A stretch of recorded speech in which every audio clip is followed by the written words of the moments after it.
I don't know why I like it. I just always have. This is a conscious effort on our part to open the creative envelope, so to speak, in order to entertain you in a more contemporary manner.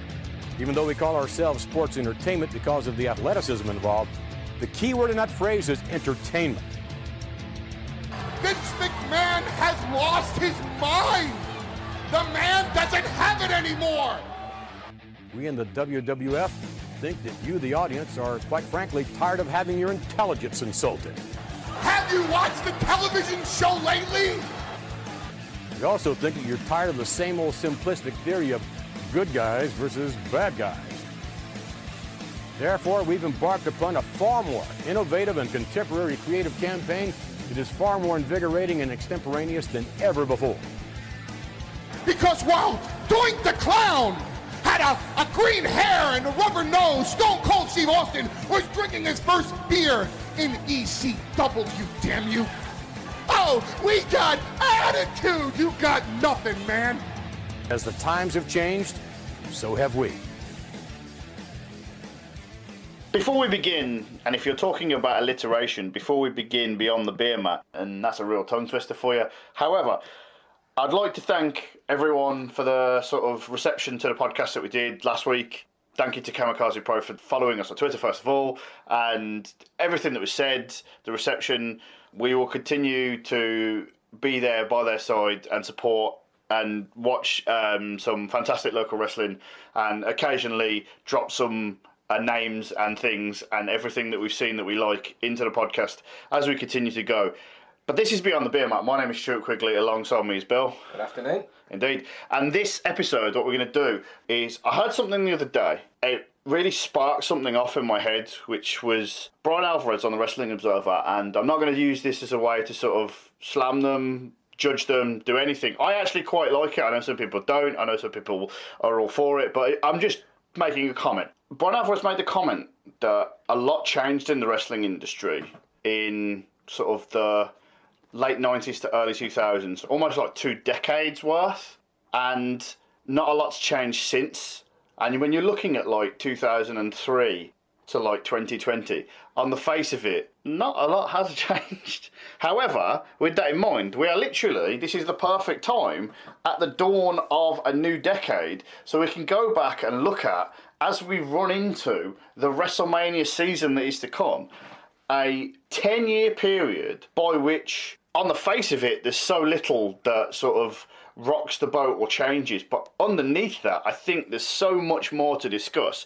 And I think the first thing I need to do before we get on is lay the grounding.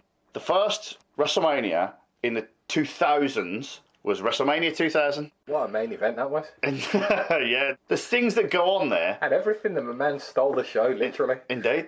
And there are things that go on through that sort of period in time, which we'll touch on slightly. But the first WrestleMania of the 2010s is WrestleMania 26. And we actually did a review of WrestleMania 24, if you go back and listen to the podcast we did last year. And you sort of leave off with this sense of, you had no real idea of the direction wrestling was going to go at this time. And I think WrestleMania 26 is kind of a sort of mishmash of everything. When I look back at it now, I am stunned by some of the matches in terms of how sort of old things sound. And I'm also stunned by some of the matches in terms of how sort of new things sound. Yeah, if you look at the card, it's sort of a mix between the future superstars, Cody Rhodes and Jack Swagger at the time, and then you're mixing them with the likes of Randy Orton. You got Rey Mysterio, who's a grizzled veteran at that point, taking on CM Punk, he wasn't over on that grand stage, and that straight edge society gimmick was. It was the first time we'd seen Punk from the Indies in the Fed. I'd say that was his first real connection with a big audience, because... And the first good feud as well, when he's talking about like the mask and everything. Yeah, that was a great feud, because if we go back to WrestleMania 24 and 25, he did win Money in the Bank, and that got him over to a certain extent, but I don't think he connected with the audience on either occasion. Is it fair to say, actually, you made a good point there, that sometimes it's better to have a good storyline than just simply a win at WrestleMania? Most definitely. The only title that really matters, and the WWE must think this because they hot potato that title around so much, they don't care about the Intercontinental and the US title. The only one that matters to them are the world titles. So if you have a long-term storyline, if we take Daniel Bryan and Kane for an example, and that sort of got Daniel Bryan over more with the mainstream audience. That's just the thing. It's like there are certain instances where it's both one and the same, but the coveted WrestleMania moment doesn't always necessarily come from a win. And just to bring it back to the actual WrestleMania 26, by the way, in terms of eras, in terms of people, in terms of sort of where we were in 2010, as it were, the match that I've got to go to here is sort of halfway down the card. And this is an absolute stunner when you go to look back at it. And this was 10 years ago. Bret Hart and Vince McMahon. Yeah, I mean, Bret Hart had been away from the business, for the WWE for 13 years. And he came back to bury the hatchet with Mr. Michaels. This is one of these things, though, where it's almost like it doesn't even matter what happens, because it's the kind of thing that, as wrestling fans for our generation, you thought you'd never see. Yeah, you never thought you'd see Bret Hart in a WWE ring again. The match wasn't very good, was it? Let's said be we'd honest. never see it, and then when I saw it, I wish I hadn't. Yeah, pretty much. The storyline and the build itself was good, I thought. It should have been a 3-second match. Oh, it shouldn't have. What did it get? 15 minutes? Or? Yeah, it should never have got. The longer 15 it went, the more it exposed everything. Yeah, to be honest. and you think they'd learn their lesson, but they put Goldberg and the Undertaker together recently, so they obviously have not. The thing is that I don't necessarily sort of blame them, because they always do this sort of thing. This is a point where WrestleMania was 3 hours long, so they're trying to pad it out with a 20-minute match. When if you go to a WrestleMania now or last year, we've got 7 hours to fill, and we pull absolutely nobody. Drake Maverick that's not wrestled for 6 months and chuck him in a battle royal that I don't really want to see. Is it fair to say, actually, that if they did this now, even though the card is longer, even though the whole event is longer, the match would have been shorter? No, because it's them. Because it's them. They'd have done it for 20 minutes anyway. Vince. Okay, fair enough. Vince likes the spotlight, doesn't he? It is a sort of turning point in history for the WWE in the sense that, like, I don't know how many, oh my God, I can't believe we're seeing this matches you get after that. And the interesting thing as well is that the main event is a match that we'd seen just the year before. Yeah, The Undertaker and Shawn Michaels. That stole the show at 25, didn't it? Let's face it. So I think they deservedly took the main event spot. Yes. I think everybody did want to see it again. And I think the storyline going into that from the... Well, it was even before the Royal Rumble, wasn't it? Yeah. Where he tried to get Taker to pit the match and he wouldn't. So everyone wanted to see the story again. And it was a perfect ending to his career, really. Even though he came back for one match. But there we go. Money, It was the money, money, money, money. I mean, Ted DiBiase was on the card earlier on with Cody Rhodes. And that's actually, joking aside, the thing that I find fascinating about this is that you look back 10 years ago and Cody Rhodes in this match doing the standard mid-card fare of losing to someone that's in a higher position than you. Yeah, Legacy was splitting up at the Royal Rumble. They cut short in the match, didn't they? Sort of served its purpose, didn't it? I don't think it did. It could have done so much more. But that's also a sort of echo of Cody Rhodes' entire WWE career. Like, you could have done a little bit more. But it's fascinating now in 2020 to look back at that and go, the guy that's sort of nothing is now one of the main sort of players in wrestling full stop. Stardust can only go so far in 2015, 16. It's not a long-term project. It's not 1998 anymore, is it? It's just the idea that you say, and I agree with the statement, I agree with the initial statement that we come to this with, in that not that much has changed in wrestling. Not even just over the last 10 years, over a lot longer of a period. But if we're going from just the last 10 years, Cody Rhodes is one of those sort of outliers. He's one of those sort of examples where he's gone from being something of almost insignificant character to... Causing a problem for Vince. Well, let's put it this way. I don't know how many people you would suggest in the wrestling industry are more important. There are people, you'll name them, but I don't think you'll get to more than 5. Right at this moment? Yes. No, I don't think right. They've created competition, haven't they? Mm-hmm. Chris Jericho doesn't put his name on a bad product. What, you mean the podcast where he's talking about conspiracy theories about the coronavirus and inviting Donald Trump Jr. onto his podcast? Well, to be he's fair, a professional troll. You know, if he's inviting Donald Trump Jr., Boris Johnson sends his dad to meetings, so that's the equivalent. Yeah, well, all I'm saying is that, talk about living the gimmick. Yeah, I know, but Jericho generally doesn't put his name on a bad product. In terms of the wrestling industry. Yeah, in terms of the wrestling industry. Yeah, De Niro never... Wait, does now. De Niro never used to put his name on a bad film, did he? there was a while in the latter 2010s, which actually you could argue about Jericho as well. Yeah, Meet the Fuckers is awful, wasn't it? The one with your man from High School Musical, that name escapes me right now. I remember looking at that going, you've lost your entire legacy. It's probably for the best, you forget. Like, you know, in WWE terms where you get the world title and Vince McMahon or whoever is the authority figure comes out and goes, you be stripped of that title. Yeah. If you are a great actor and you win an Oscar and you make such a terrible film, someone should come out and go, you are stripped. you are fucked it. It's definitely... DiCaprio just walks up with his Oscar in the bank. Yes, yeah, exactly. Yeah, it's got it. It's definitely got it. Funny enough, Jericho actually is on this pay-per-view and in a prominent position that I can sort of remember, but not Jericho defeating Edge to retain the World Heavyweight Championship. It was a good feud again, wasn't it? I'd say taking Edge out, and he surprisingly came back at the Royal Rumble. This is at a time where the winner of the Royal Rumble was pretty much guaranteed to win the title, so I think the rate was at 70%, something like that. And they've been in a period of a while now. I think it's down to 50-50, isn't it? With 2 titles, they've gotten to a point where they don't need to guarantee it as much. Yeah. So I don't know if they were at a point where they thought they needed to do something to surprise the audience. But yeah, I mean, the feud was good. They had chemistry together, didn't they, them two?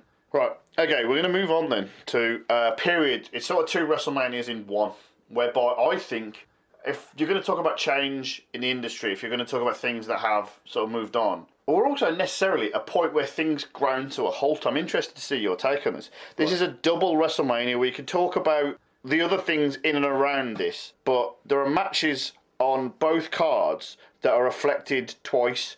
I'm talking about The Miz, John Cena, setting up The Rock and John Cena. Yep. And I'm also talking about The Undertaker and Triple H, setting up The Undertaker and Triple H. Yeah, The Undertaker and Triple H one was just a continuation of the Shawn Michaels feud, wasn't it? Yeah. I believe you think differently, but I don't think The Undertaker and Triple H at WrestleMania 27 was anywhere near the quality that 28 was. I wasn't a fan of either, to be honest. So you're probably right. You just don't like the fact he kicked out the super kick and pedigree combo, do you? I am clearly such a Triple H mark that I couldn't handle that. Yeah, no, definitely. I will say that in terms of WrestleMania moments, as we said, that moment to me stands out more. And in fact, as I'm saying this, I can remember the super kick pedigree combo at 28 more than I can remember the finish. Yes, I remember he tombstoned him, obviously, but I remember jumping out the seat. No one's ever hit him with a double finisher in one go to finish a streak. And when he did that, I jumped out my chair and put my hands on my head. I thought that was it. You made the point earlier about the title and what it means versus like the IC or the US title. The Triple H period with The Undertaker is the height of The Undertaker is the main event. I would argue that it goes back to 21 when he fought Randy Orton, and from then to WrestleMania 30, that was the main event. So the streak was a big deal. The streak was a deal. Although they never made a deal of the streak until WrestleMania 17 when he beat Triple H. Yeah. And at the end of the match, he held up 10 on his hand. I didn't know about the streak until that point because I never made a deal of it. It's funny you mentioned some of the other matches before this. The theory for me at this point, and this will play on to later in the podcast, was that Edge was unbeaten at WrestleMania. He should be the one to defeat The Undertaker because the only person that should beat The Undertaker is someone that has an undefeated streak himself, and that's how you carry it on. Yes. Right, but the Shawn Michaels thing at 25 kicked it off onto the stratosphere, is what I would say. Big time. And then it became, not only was The Undertaker a match that you'd look forward to in terms of, I don't know whether he's going to win or lose or not, because I think 20 to 25, I'd even include the preamble to the Shawn Michaels match. You were just sort of in it for, I just want to see if he wins or loses. Yeah. Whereas after that, it was, oh my fucking God, I need to see the Undertaker match. Yes. And I don't know whether people were waiting for him to lose. And quite clearly... We were. What, 25? 25 and 28? I wanted him to lose, actually, just so I could say I was there. Yeah. That was it. Well, the thing is that from every year where he didn't lose, it became a thing of, well, is he going to lose at any point? Because there were certain opportunities there. With Edge, as I mentioned, with Orton, would have been a decent choice. Wouldn't have been perfect, but there was the storyline there for the character that he built. Yeah. And then you get back around to, okay, he's beaten Shawn Michaels twice, he's beaten Triple H twice. Like, who's really going to do it? And this is when, funny enough, they never actually did this, but this is when the whole John Cena Undertaker thing sort of started. Yeah. Well, yes. They went with it many years later. But if John Cena, just in case you're listening, John, if you weren't drinking in the audience at the time, you might have stood a chance of beating him. We don't drink while we're doing our stuff. Exactly. So, John, learn. Speaking of which, that brings us on to the other side of the WrestleMania 27-28 coin, which is The Rock, John Cena, The Miz, etc. I'm not going to repeat myself in terms of other things. The only thing I will say here is that in WrestleMania's past, I don't remember many people that go from the sort of opening match to the main event, or vice versa. But I think fundamentally what's happened, this isn't just in the wrestling industry, but this is a WrestleMania specific thing. The order of the card has become less important because it's not gone from the least important match to the most important match. No, they've been out in the all-world title matches for years. Exactly, yeah. And some of the superstars involved have just sort of gone, it's almost like The Rock doing the people's elbow, they're going all over the place. And in the instance of opening the card at WrestleMania 26, then main eventing at 27, although a lot of people sort of look down on the Miz main eventing at 27 as not really main eventing. You know, I don't agree with everything Punk says, but he's right on that. The main event is the main event. I agree, but like, I remember the build being sort of similar to an iconic WrestleMania for a very different reason, which is WrestleMania 20, in which case one person who shall not be named was not really involved in the build-up, and everything was focused on the other two guys in the match. But the match itself put that one other guy over so much that it didn't matter. With The Miz and The Rock and John Cena, the build wasn't focused on The Miz, but the match didn't put The Miz over, even though he actually went over. It was about The Rock. The whole show was about The Rock. The main event of WrestleMania 27 was used to create the main event of WrestleMania 28. And this isn't Raw or SmackDown. That should never be done. If they want to do that, right, have a rematch on Raw and have The Rock do what he did there. The Miz should have won that match. Clean. Clean, yeah. Clean. He shouldn't have... What was it? Double count out in the end. And then The Rock bottom Cena, didn't it? Yeah, he restarted the match and then he rock bottom Cena. And all that sort of draws it in nicely to where we are right now today in terms of WrestleMania, whatever WrestleMania it is, because they started putting numbers on it. Yeah, I think it's right. But the thing is that because they announced WrestleMania being in Hollywood next year, and because they announced it so early on in advance, people are already starting to think about, what are we going to have at this year's WrestleMania that will set up next year's WrestleMania? I'm already thinking in advance on how I can get Clippers tickets after WrestleMania. That is the true main event, definitely. If there's anyone in the LA Clippers that can hook me up, then drop us a DM. Indeed, indeed. Yeah, and then if you look at the next few cards, Cody Rhodes against Rey Mysterio on paper is a great match. I don't think it lived up to the expectation it should have. When you move on, and Michael Cole versus Jerry Lawler, how long did that get? Well, 14 minutes, I believe, I checked. Yeah, I mean... We talked about the Bret Hart thing. Yeah, okay, we talked about the Bret Hart. This is worse. Yes. Because one of them's not a wrestler. The other one is and was about 60 years old at that point. So you've got one that's not a wrestler. You've got one that's a 60-year-old man who has never performed at WrestleMania before. And there's no problem with that. Who finally gets... Not only that, right, like, this is goes to show you how dumb wrestling is. There's a worse bit than this. No, the pay-per-view before... I think, no, it wasn't even a pay-per-view. There was a Raw before, in the lead-up to WrestleMania in general, where The Miz fought Jerry Lawler, and it was all about getting him to WrestleMania and getting that WrestleMania moment because he'd never fought at WrestleMania. And I wanted Jerry Lawler to win, so it's not like you can't convince me. That match, considering, right, The Miz at the time wasn't exactly a grand superstar, and Jerry Lawler was 60 years old, as we said. That match was incredible. I wanted Jerry Lawler to win that match so much. There's not many matches I sit there, watch on the TV, and cheer someone on. I was actually cheering Jerry Lawler on to win that match. It was brilliant. And then you put them on the grandest stage against Michael Cole, who I actually think was funny. The coal mine, the coal miners, it worked. The box, everything was funny. It worked perfectly. But the problem you've got, and I think the problem with WWE at this time, was they still suffer from it, but not as much. I think they've softened on this a little, is when something works, they push it too far, both in terms of time. It went too far, yeah. And in terms of like actual sort of the amount it takes up the programme. Yeah. This should have been the simplest booking in the world. This should have been, you were talking about getting Clippers tickets earlier, throw the ball in the air, get one of them to slam dunk it. This is the easiest alley-oop of all time. Jerry Lawler gets his WrestleMania moment by just chinning him, and it's 1, 2, 3, 3 seconds, game over. Exactly. Crowd's happy. Instead, it went 20 minutes.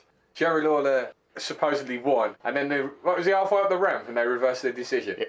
So Michael Cole won by DQ. Although, at this point, Michael Cole may be one of the only undefeated wrestlers in WrestleMania history. Take that, Undertaker. We said about someone needs to replace the streak with the streak. Could have been Michael Cole. But like, other than that, though, the thing that stands out, and the thing that generally is undisputed in terms of something that's changed when you go from 2010 to last year's WrestleMania 2019. Look at the women's matches at the start of the decade. Oh, man. I had a feeling you might bring that up. They were terrible, weren't they? Because if we go back to the start... There's not even a women's title match. There's a match, though. There's a match, but it's sort of... What's the deal with the women's match, right? Before, the deal with the women's match was, let's cram everybody on the card, regardless of what title there is there, regardless of how good the wrestler is. Let's cram them all in for a payday, WrestleMania payday. By the way, here's an interesting fact for you. Everyone moans about the length of WrestleManias now. If you go back and look at how many matches there are on any given card, the ones with the most matches are the earlier ones. Because of that very fact. Yeah, it's a fair point. I understand, and that's the reason. I don't know the way that payday works now with the network and whatnot, but I guess that's the reason they have two massive battle royals, so they can get everyone in and give them a payday, which is fair. You know, they work their ass off all year round. They're away from the family for 260 something days. It's fair. They deserve a payday once in a year. So there are 4 good wrestlers in that match: Beth Phoenix, Gail Kim, Mickey James, and Kelly Kelly. I'm not having that. She's one of my top 5 wrestlers of all time. Jeez, now I know how Stone Cold felt when someone said that. No, I'm only kidding. I jest, but it's just let's cram them all in. On 27, there isn't a women's match on the main card. There are women in a match. I understand Morrison's problem, although he wasn't very professional about it. I understand his problem. Snooki, she did all right, you know. We go forward a year later, where Maria Menounos, or whatever her name is, I've not got that right, definitely. The pronunciation has been Greek botched legend. there, indeed. She did the cartwheel thing and then got the makeup on her ass. It looked like she shat herself. I'll give her a credit for that because she had 2 cracked ribs. I've had a bruised rib, right, and played football. I was in so much pain I could not carry on, and that wasn't cracked. So she wrestled even 5 minutes on 2 cracked ribs. Fair play to her. I got to be honest with you playing 5-a-side in front of 70,000 people at like Safeco Field or whatever it was. No, it was Aston Power League, and there were like 7 people watching, but it's almost the same. Yes, almost. The thing that I find fascinating though is that you go through the whole thing, and I'm going to jump forward massively. You fast forward then to WrestleMania 35, where you have the women's main event: Charlotte, Becky Lynch, and Ronda Rousey. The thing I find fascinating about that is the build-up. You think it would be progressive. You think the female wrestlers would take more of a sort of natural sort of upward curve as the decade has gone on. But it was WrestleMania 32 where you had Becky Lynch, Charlotte, and Sasha Banks. And I believe that was the best match of that night. That was definitely the best match of that night because I was sort of not looking forward to that. And they surprised me. There were other good matches on that card. Yeah. But the question I would ask, though, is it a surprise that they took 3 years to get to the main event? Is that too slow or too fast? I think it's about right. A revolution doesn't happen overnight, does it, unless you're Fidel Castro, but it takes time. And they were slowly building when they had the first Women's Royal Rumble, first women's event. I think they're in the right place, right time. They've been building it slowly for a couple of years, and I think that's the right thing to do. Okay, that's fair. Is it a question then to say that there is an element of they've thrown in the 2 titles on Raw and SmackDown potentially a little too early, so they don't have... And we see with the Women's Royal Rumble, there aren't necessarily the depth of roster that they'd like. Yeah. But what I will say is, when you look at some of the WrestleManias in between 32 and 35, where they're trying to build it up, you've got Charlotte, you've got Sasha Banks, you've got Bayley, you've got everyone that we knew that come through NXT. But on the same token, WrestleMania 34, just a year before this women's main event, Nia Jax and Alexa Bliss for the women's title. Yeah, there was a story out. Let's not forget Alexa Bliss came from NXT as well. They saw something in her from the off, and she was the star that year, wasn't she? She wasn't the best wrestler, I still don't think she is. But they saw something in her as a star. She's come a long way, but I think... She's come a long way, yeah. So is the women's division in general when you go back to what we were getting at the early 2010s, where it's just... broken ribs, makeup on the ass, no women's title matches on the card, let alone 2. Look, now Shayna Baszler coming through as well. I think we spoke about this in the last podcast. They're depleting the stock on NXT. We even spoke about this on another different podcast where I was concerned before the Royal Rumble that there wasn't going to be the same level of interest in the women's matches at WrestleMania as there was last year. As things stand right now, I would argue I have more interest if you're giving me Shayna Baszler versus Becky Lynch and Charlotte versus Rhea Ripley. Matches are better. They've done it. They've actually, like, in such a short space of time, they've done it. I think they're going the wrong way round with the Shayna Baszler thing. There's no point in the Elimination Chamber match, is there? It's quite clear to everybody she's going to win that match. So what's the point? Well, so they're going about it the wrong way. This could be sort of reminiscent of a previous WrestleMania women's title lead-in, where the whole thing was Bayley winning at WrestleMania. Yeah. So they did it the month before. Yeah. When something's that obvious, I'm always very suspicious that they're going to do swerve for swerve's sake, and you might end up... When was the last time they did that? I always think that, and I always hope that, and they never do. What's the quickest route and the most simple route A to B? Do it. yeah, but I mean, you're probably right, but I'm sceptical when it comes to stuff like that. It's the hope that kills people. Yeah. But the whole thing about this, and I'm not going to say that it's just this specific instance. What I will say is it's not eras. It might be a coincidence, it might not. But remember I said to you where wrestling was in the 2000s? Yes. And you have like a run of 3 incredible pay-per-views after, like WrestleMania 2000, and then you get like 17, 18 and 19. Yes. I include 20 in that. 20, well, it was a good event, don't get me wrong. It wasn't as good as the previous 3. There's just a lot going on is what I'm saying. Yeah, I agree with that. And I think what you find when you look back at the 2010s at WrestleMania is that you get a lot of things happening at the start and then not that much afterwards. We come to then sort of the dividing line, not just in terms of the decade, but the dividing pay-per-view. Certainly in a card and in an event that is neatly tied in a bow that cannot be underestimated how big of a deal Daniel Bryan was winning the world title, opening the card and ending the card with the world title, giving all the fans everything they ever wanted, somehow, some way, snuck into this card, almost as a surprise to everyone watching, is the biggest WrestleMania match of all time in terms of a result. Yes. Brock Lesnar ending the streak. I think that moment is one of WrestleMania's biggest moments, if not the biggest. I would argue it changed wrestling forever. It did. That might be like too hype, but I've had a couple of beers and I can justify this. Let's face it, we're in Walkabout in Birmingham, and let's face it, the match was terrible. The worst Undertaker match in This a long is exactly time. what we're talking about. We're talking about this idea that the Undertaker match was a big deal because you're going to get a good match out of it. And Lesnar didn't provide a good match. It's Undertaker as well. Yes. But it was not a good match. He hit him with 2 F5s and he kicked out as per normal, and everyone just sat there and went, well, he's going to win anyway, so don't worry. And then it went to 3, and the whole room went silent.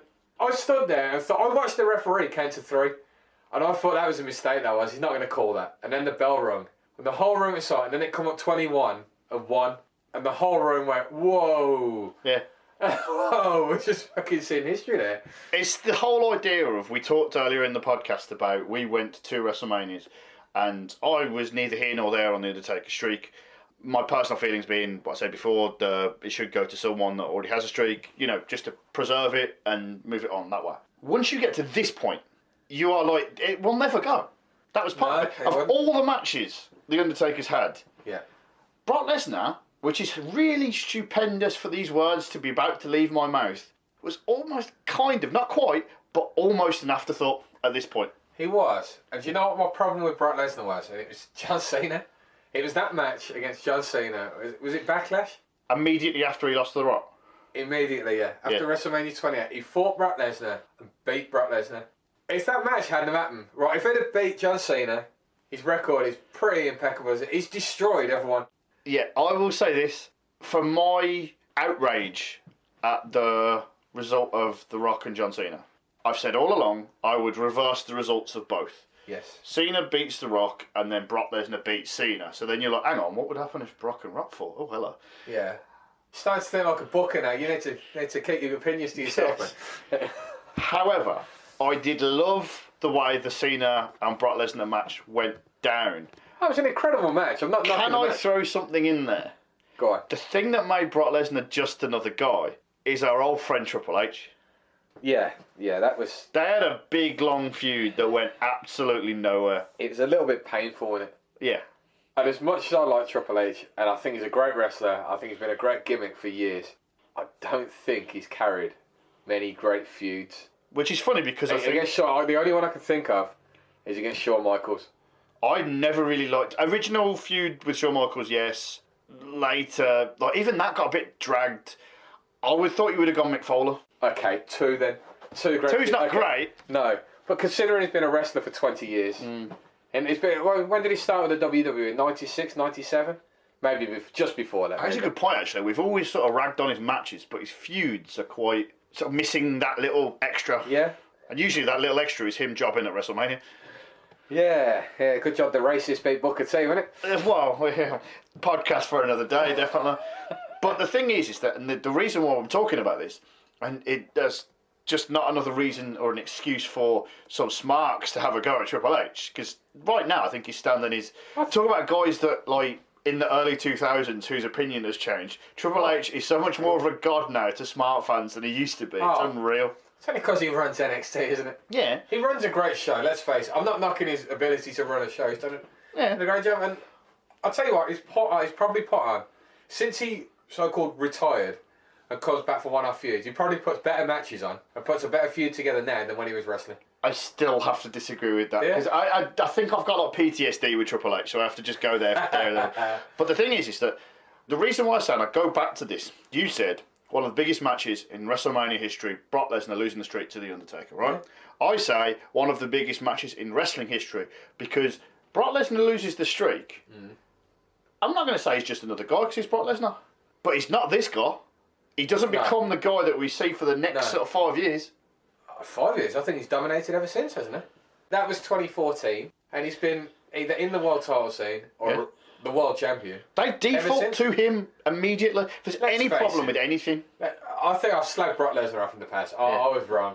Brock Lesnar looks like the champion. Brock Lesnar acts like the champion.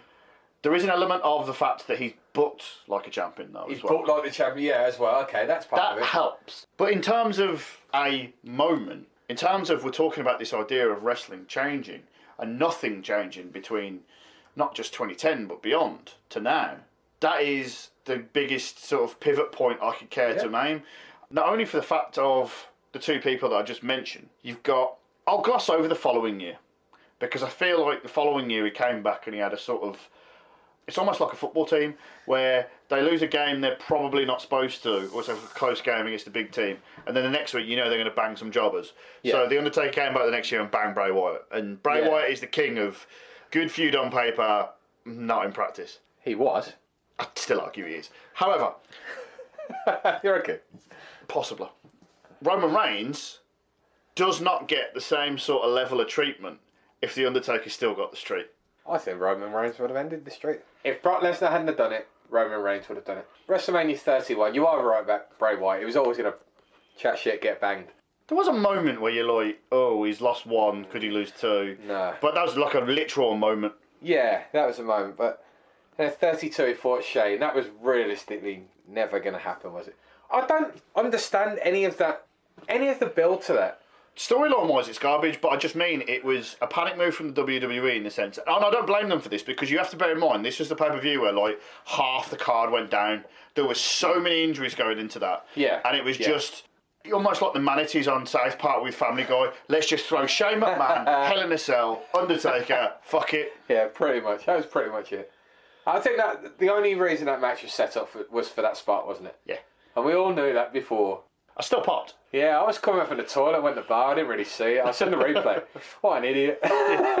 Stayed up till 3 in the morning to miss the biggest spot. What an idiot. Yeah. Especially the spot you know's coming. Yeah, exactly. Yeah, and then we move on to WrestleMania 33, where the new star, and he was always going to be the top star. He's got the look, he's got the physique.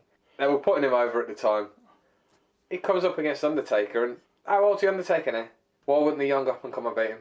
The only other time I can think of that exact same argument was Randy Orton at WrestleMania 21.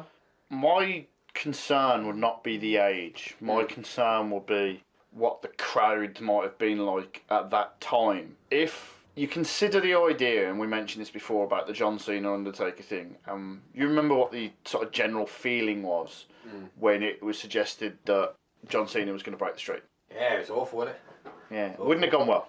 Would have got lynched. Yeah. Right there and then. We're not talking about Becca. If Roman Reigns goes into a match with the sort of reaction that he was getting at that time, which I actually think it's really interesting, I would say it's sort of overlooked now. Roman Reigns was getting much worse reactions than John Cena sort of ever got. John Cena would get dueling chants, Roman Reigns never got dueling chants. Sort of argue that. I think he did get dueling. It wasn't as loud as Cena's, but I think he He was a new boy on the block there, wasn't he? I just mean if you're going to put that in the main event, with especially the run that Reigns was on in terms of disappointing main events. Reigns was at the top for 2 years before that. He main evented WrestleMania 31 and 32. I'd say he's in a position to end the streak at 33. Given everything you've just said and given everything that I believe, is it actually fair to say that WWE didn't pull the trigger on Roman Reigns? I think they held off pulling the trigger on Roman Reigns, yes. I'm not sure why, because John Cena was on his way out at that point, and they needed someone to replace Roman Reigns. And I'm sorry, and I don't care what their business model is. They're not creating 65 stars. They need 1 or 2 at the top to be the stars of their company. You have to bear in mind as well that we talked about the injuries that were being had in and around the company. Specifically, the absence of Daniel Bryan for a couple of years really hurt. Because one of the reasons why you don't pull the trigger on Roman Reigns is because the crowd rejects him and they want this guy. And it doesn't matter whether you're Vince McMahon sitting there going, "Oh, Roman Reigns, I like this guy." I thought Vince was in the room then. Bloody hell, was good. Yeah. It doesn't matter like how much of an absolute hard-on you have about this guy. If Daniel Bryan's the guy the crowd wants, they eventually, somehow, right or wrongly, go with him. Yes. And his injury sort of puts them in a holding pattern that they don't get out of. I'm not entirely sure they're out of it. Probably not. I mean, Austin was never meant to be the guy, was he? Triple H was going to win that King of the Ring. So Stone Cold wasn't meant to be the guy, but again, right place, right time. Daniel Bryan gets there in the same way that Stone Cold did, even though you're not supposed to be the guy, but you be the guy. The people that are destined for it will get there in the end. The thing with Roman is he can now. Back then, he couldn't cut a promo, could he? I think you need to connect with the audience and cut a decent promo before. I mean, this goes back to the business model thing. I think there would have been an interesting development if Daniel Bryan remained fit of the way they were going, or the way it looked that they were going. We talked about at the start of the decade, at the end of the decade, there was, for my 2 cents as it were, this is not a pun, money in the idea of 35, 34, whenever you want to book it, Roman Reigns versus Daniel Bryan, full on Roman Reigns as the heel, Vince McMahon's boy, Daniel Bryan is the underdog sort of indie favourite, and that would have been the story of the decade. The story would have been, we get indie guys coming through making an impact that they don't necessarily make, and also you've still got elements of not just the Attitude Era, but sort of the bit where Vince McMahon just sort of loves big guys, because he's always loved big guys. The problem is that things sort of happened, and things always happen in wrestling. People got over that didn't necessarily were pushed to get over. People got injured that they just got their legs cut off. Storylines didn't take that they should have. And so when you try and look at it from a year-to-year standpoint, it's actually kind of really difficult. Yeah, I agree with what you're saying, and 32 specifically, things happen. It's the same with Cena, though. That's what I say, the business model. What they did was use the John Cena model. They should have turned Roman Reigns heel, because everyone was booing him everywhere. Like on TV, supposedly they weren't at house shows. This is what we're talking about. When he beats The Undertaker, he cuts a promo the day after that. Yeah. And everyone was like, oh, he's turned heel now. Because he was like, this is my yard, this is it. Yeah. And then there was no real sort of... Is that when they booed him for 5 minutes and he didn't say anything? That was brilliant. That was the best thing he could have done, said nothing. They should have turned him heel and gone with the corporate machine. And it'd be far more over now. Not that he's not. It'd be far more over now if he'd have carried that out. Again, exactly what you said, against Daniel Bryan or against a representation of the indie scene, Samoa Joe or whoever's along there, Kevin Owens. Okay, then that brings us to today. What's going to happen in the next 10 years? The only problem with Raw is it's 3 hours long. It should never have gone that way. Well, this is a good point, actually, because this also resonates with WrestleMania itself. The time is going to be an issue. The time will continue to be an issue. They're going to do what Wrestle Kingdom does. They're going to split that over 2 days in the end. What time's the pre-show start? 10 o'clock? UK. UK time 10 o'clock? So 10 till 12 we're sat watching the pre-show and fucking Sam Roberts. I actually enjoyed his podcast, right? And I get he's trying to be a little marky heel. Fucking stop being a dick, right? Honestly. There's a difference between playing a wind-up character and someone that you don't actually want to see. Yeah, Michael Cole's a wind-up character. I want to see him because he's funny. He's just annoying. And the thing is, as well, with something like a commentator or with something like an off-screen personality, you're never going to tune into a pay-per-view to sort of see Sam Roberts get beaten up? I think I would actually. I think imagine Brock Lesnar versus Sam Roberts. I think I'd pay $29.95. I'm not going to lie, I think we found the next year's WrestleMania main event. Yeah, indeed, man. Forget that Tyson Fury fight Saturday. Sam Roberts getting that ring shot. I agree in terms of the potential length of Mania getting to the point where it has to split. I also think that there's potential for much more diversity in terms of names. When you look down a lot of the cards that we've seen for WrestleManias over the last 10 years, I mean, it could go, it genuinely could. We're talking in 2020, so I could be fucked with this prediction. But you see a lot of the same sort of names, whether they go up the card, down the cards, or sideways, or what. I do think that with specifically the way the system is geared in terms of NXT, in terms of just the level of talent that they have, you're going to see names 1 or 2 years, and then maybe the next year you don't see them at all. I'd argue the opposite, actually. If we're going to split it over 2 days... Just more names, just more of them. Yeah, more of them. And I think the NXT TakeOver show wouldn't exist. That would be part of day 1 of WrestleMania, so to speak. So just in terms of your split, is it NXT TakeOver, WrestleMania version 1, then WrestleMania version 2? Or is it TakeOver, then WrestleMania? There's no TakeOver. Okay. It's WrestleMania over 2 days, and the NXT roster is part of the WrestleMania. So what are we running again? Okay, we've got SmackDown on the Friday, NXT on the Saturday, Mania on the Sunday, Raw on the Monday. When's the Hall of Fame? It's on the Saturday as well, isn't it? No, they run them on a separate day, and I think the Hall of Fame's the Friday. Will that change with SmackDown being on Fridays? Was that the same last year? I do not know. I can't fucking remember. One of them's going to have to be on the same day. I fucking hate wrestling. I don't watch it to be honest. What a swerve! Finally. I think WrestleMania will be over 2 days, Saturday and Sunday. Mm-hmm. I think the NXT will be integrated into that. Adam Cole versus Pete Dunne, right, deserves to go on that card over the 24/7 championship. I grant you that, but I also think that the moment you start moving matches from NXT, or WrestleMania version 1 as you want to call it, to WrestleMania, is the moment their minutes start getting cut, which is the moment their matches start getting less quality. Yeah, that's true. They get to tell a story over 25 minutes, don't they? Yeah. That's a fair point. That's your. I think basically what we're saying is that we're going to see more of the guys we like, more of the things that we have come to know at WrestleMania, and maybe every now and then we have to sit through Michael Cole versus Jerry Lawler just because. Yeah, basically. Although, fortunately, I can't think of a single feud they might do now. Unless it's Booker T versus Corey Graves, and even I reckon Booker could pull a good match off there. I mean, I think he'd have a better shot than Michael Cole, Jerry Lawler, but that's a really low bar to beat. I think that might be the lowest point of WrestleMania. However, if you're talking about beating a low bar, we have the high bar for Beyond the Beermat podcast. Indeed. And we've just gone through 10 years of WrestleMania and also sort of shouted out to what we might get, not just this year, but the years to come. Follow us on facebook.com/thebeermat, instagram.com/thebeermat, twitter.com/thebeermat. Thank you for listening. We'll catch you again very soon.